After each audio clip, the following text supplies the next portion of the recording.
শীতের পালং শাক দিয়ে একবার নরম তুলতুলে পালং পরোটা বানিয়ে দেখুন। এত সুন্দর পরোটা তৈরি হবে, না খেলে বিশ্বাসই করতে পারবেন না। সব কিছুর সাথে এই পরোটা খেতে দারুণ লাগে। তাছাড়া এতটা স্বাদ হবে, দেখবেন শুধুই খেয়ে নিতে পারবেন। একদম নরম তুলতুলে হবে পরোটা। 2 দিন ধরে রেখে দিন, এই পরোটা কোনোভাবেই শক্ত হবে না। ঘন্টার পর ঘন্টা দেখবেন একদম সফট থাকবে। মুখে দিতেই মিলিয়ে যাবে। শীতের একটা দারুণ রেসিপি। একটা নয়, দেখবেন 10টা খেতে পারবেন এই পরোটা। নমস্কার বন্ধুরা, নতুন একটা পর্ব দেখার জন্য আপনাদের সকলকে স্বাগত জানাই। আজকে বানিয়ে দেখাবো শীতের পালং শাক দিয়ে নরম তুলতুলে পালং পরোটা। একবার এই পরোটা খেয়ে দেখুন, দারুণ লাগে। শীতের সেরা সেরা একটা পরোটার রেসিপি বলতে পারেন। চলুন, আশা করছি রেসিপিটি অনেক ভালো লাগবে। তো এই পালং পরোটার জন্য আমি এখানে দেখুন 1 মুঠো নিয়েছি পালং শাক। পালং শাকটাকে আমি আগেই পরিষ্কার করে একটু ধুয়ে নিয়েছি। অনেক বেশি যে পালং শাক লাগবে এমনটা নয়, ঠিক আমি 1 মুঠো মতন নিয়েছি। এই দেখুন। আর চেষ্টা করবেন পালং শাকের এই পাতাগুলো নেওয়ার।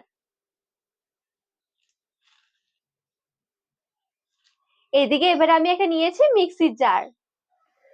এবারে পালং শাকগুলো আমি মিক্সির জারের মধ্যে নিয়ে নিচ্ছি।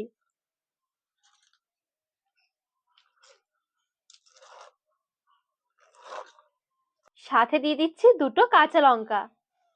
আর নিয়েছি এখানে 1 ইঞ্চি মতন আদা, একটু পাতলা পাতলা করে কেটে নিয়ে 1/2 কাপের মতন দিয়ে দিচ্ছি জল। মিক্সির ঢাকনা লাগিয়ে মিক্সিতে ভালো করে একটু ব্লেন্ড করে নেব। এই দেখুন, খুব সুন্দরভাবে মিক্সির মধ্যে আমি একটু ব্লেন্ড করে নিয়েছি।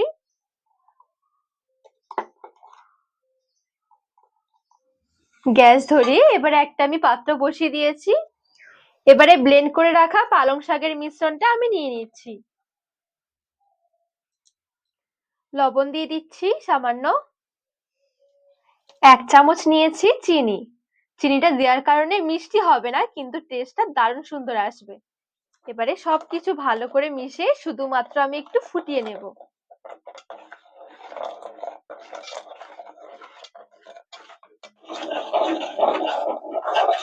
এখানে কিন্তু অনেক বেশিক্ষণ রান্না করতে হবে না। যখনই একটু ফুটে আসবে তখনই গ্যাসের আঁচটা বন্ধ করে দিতে হবে।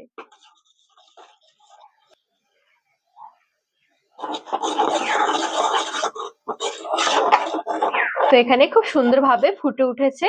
গ্যাসের আঁচটা আমি বন্ধ করে দিয়েছি। এবার আমি গ্যাসের আঁচ থেকে নামিয়ে নিচ্ছি। এইদিকে বাটিতে নিয়ে নিচ্ছি 2 কাপ মতন ময়দা। এখানে আমি পরোটা তৈরি করার জন্য ময়দা নিয়েছি, চাইলে কিন্তু আপনারা আটা দিয়েও তৈরি করে নিতে পারেন, বা আটা ময়দা দুটো মিশেও কিন্তু তৈরি করতে পারেন। এবারে এদিকে যে আমি পালং শাকটা একটুখানি সেদ্ধ করে রেখেছি, মানে ফুটিয়ে রেখেছিলাম, এবারে এই পালং শাকের মিশ্রণটা একটা এরকম একটা ছাকনার সাহায্যে ছেঁকে ময়দার মধ্যে নিয়ে নেব।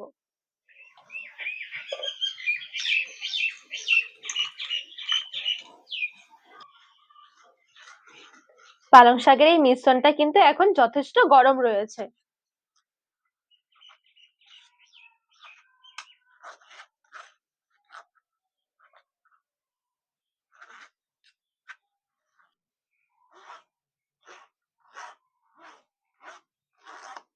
সবটুকু পালং শাকের মিশ্রণ আমি নিয়ে নিয়েছি। এবারে একটু চামচের সাহায্যে এভাবে করে ময়দার মধ্যে মিশিয়ে নিয়েছি।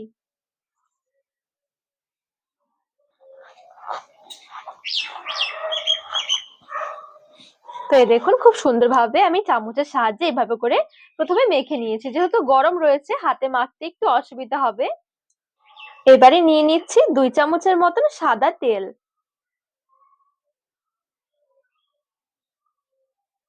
এবার হাত দিয়ে ভালো করে মেখে নেব।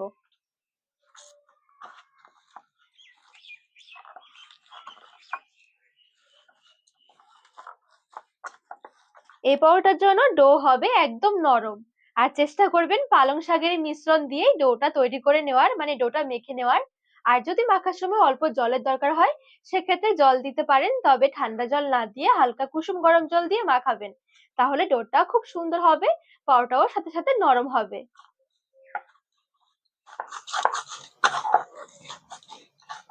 আর এখানে খেয়াল করে দেখুন ডোটা আমি কতটা নরম করে মেখেছি।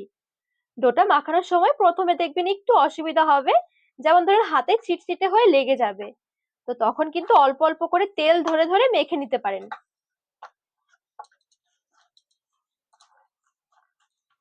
ডোটাকে আমি ঢাকা দিয়ে রেখে দেব 10 মিনিটের জন্য একটু রেস্টে। ততক্ষণে ডোটা খুব সুন্দরভাবে সেট হয়ে যাবে। উপরে একটু তেল বুলিয়ে নেব, ঢাকা দিয়ে রেখে দিচ্ছি এক সাইডে। তো পরোটার জন্য ডো মেখে রেখেছি, মোটামুটি 10 মিনিট হয়ে গেছে। 10 মিনিট রেস্টে রাখলে হয়ে যাবে, এর বেশিক্ষণ লাগবে না। আর দেখবেন যখন 10 মিনিট হয়ে যাবে, ডোটা দেখবেন একদম মোমের মতন হয়ে যাবে। এই দেখুন কতটা সফট হয়েছে।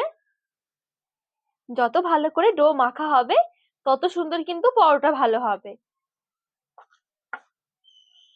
এবারে এখান থেকে আমি মিডিয়াম সাইজ করে লেচি কেটে নেব।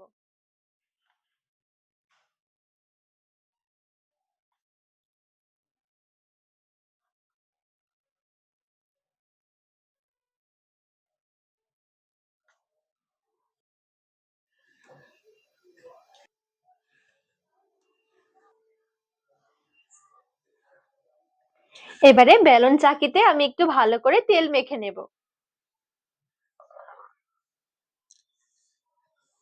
এবারে এদিক থেকে আমি একটা লেচি নিয়ে নিচ্ছি। এবারে চাকিতে রেখে একদম পাতলা করে আমি বেলে নেব।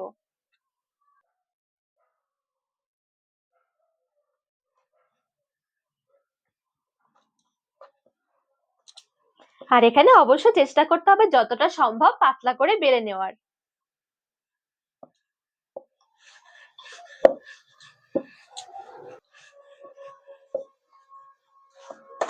তো এই দেখুন এখানে খুব সুন্দরভাবে পুরো চাকি জুড়ে একদম পাতলা করে আমি বেলে নিয়েছি। এই দেখুন,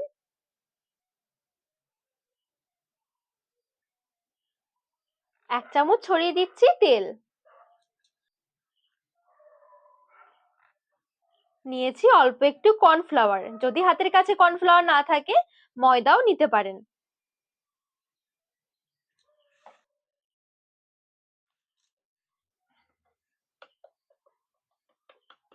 এবারে ঠিক এর নিচ দিকটা ধরে ঠিক এইভাবে করে আমি একটু মুড়িয়ে মুড়িয়ে নিচ্ছি। জাস্ট একটু মুড়িয়ে নিলেই হবে।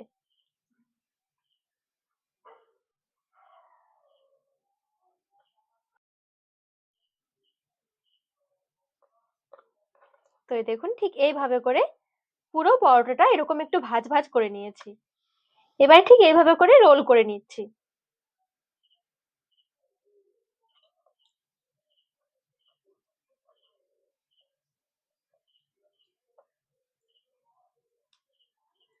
এই দেখুন পরোটার জন্য এখানে একটা লেচি রেডি হয়ে গেছে। তো সবগুলো লেচি ঠিক আমি এইভাবে করে পরোটার জন্য তৈরি করে নেব আগে।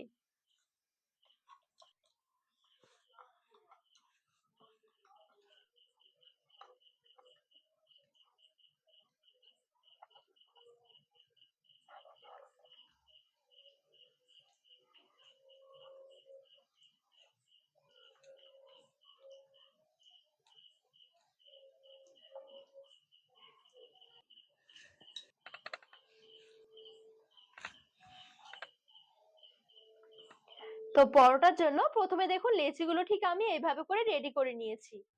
এবারে চলুন পরোটা ভেজে নেব। তো গ্যাস ধরিয়ে এদিকে একটা ফ্রাইং প্যান বসিয়ে দিয়েছি আর হালকা আঁচে রেখে দিয়েছি। মানে এদিক থেকে আমি একটা লেচি নিয়ে নিচ্ছি, আর যে লেচিগুলো আগে ঠিক এভাবে করে রেডি করে রেখেছি সেই লেচিগুলোই আগে নিতে হবে, কারণ এগুলো কিন্তু কিছুক্ষণ মতো রেস্ট হয়ে গেছে। এবারে চাকিতে রেখে বেলে নেব।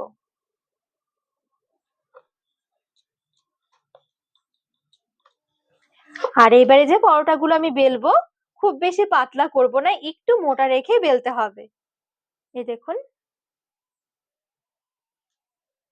তো এখানে কিন্তু একটা পরোটা খুব সুন্দরভাবে আমার বেলা হয়ে গেছে। এবারে পরোটাটা আমি গরম করা ফ্রাইং প্যানে নিয়ে নিচ্ছি। মিডিয়াম আঁচে রেখে প্রথমে উল্টে পাল্টে একটু ভেজে নেব। দুটো দিক যখন হালকা একটু ভাজা হয়ে যাবে সামান্য একটু তেল দিয়ে দিচ্ছি।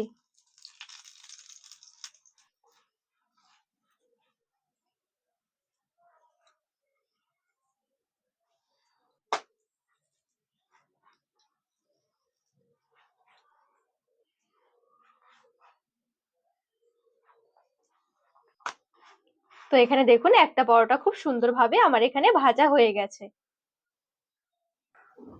এবারে গরম গরম পরোটাটা আমি চাকির মধ্যে নিয়ে নিচ্ছি। নিয়ে হাতের সাহায্যে এভাবে করে একটু ফেটিয়ে নিতে হবে। এতে করে যে পরোটার মধ্যে লেয়ার রয়েছে, দেখবেন লেয়ার গুলো একদম আলাদা হয়ে যাবে। এই দেখুন, সাথে সাথে পরোটা একদম নরম তুলতুলে থাকবে। ঠান্ডা হয়ে যাওয়ার পরে কিন্তু এটা ছিটকে থাকবে না, খুব সুন্দর একদম নরম থাকবে পরোটা। তো এখানে একটা পরোটা রেডি হয়ে গেল। তো বাদ বাকি পরোটাগুলো ঠিক আমি একইভাবে তৈরি করে গরম গরম প্লেটের মধ্যে তুলে সাজিয়ে নিচ্ছি। খুব সহজেই পরোটা তৈরি করে নিতে পারেন, খেতে দারুণ লাগে। রেডি হয়ে গেল নরম তুলতুলে গরম গরম পালং পরোটা। এই শীতে একবার হলেও বানিয়ে দেখুন, পুরো মুখে লেগে থাকবে। অনেক রকমেরই তো পরোটা খেয়েছেন, তবে এভাবেও একবার খেয়ে দেখুন। এই পরোটা সব কিছুর সাথে খেতে দারুণ লাগে। তাছাড়া দেখবেন খেতে এত ভালো লাগবে, শুধুই খেয়ে নিতে পারবেন। কত সুন্দর দেখুন পরোটার মধ্যে লেয়ার হয়েছে।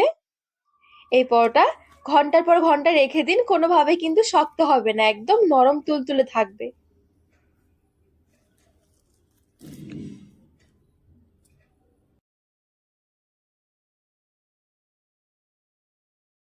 তো বন্ধুরা, আজকে এই পালং পরোটার রেসিপি আপনাদের কেমন লেগেছে অবশ্যই কিন্তু কমেন্ট করে জানাবেন।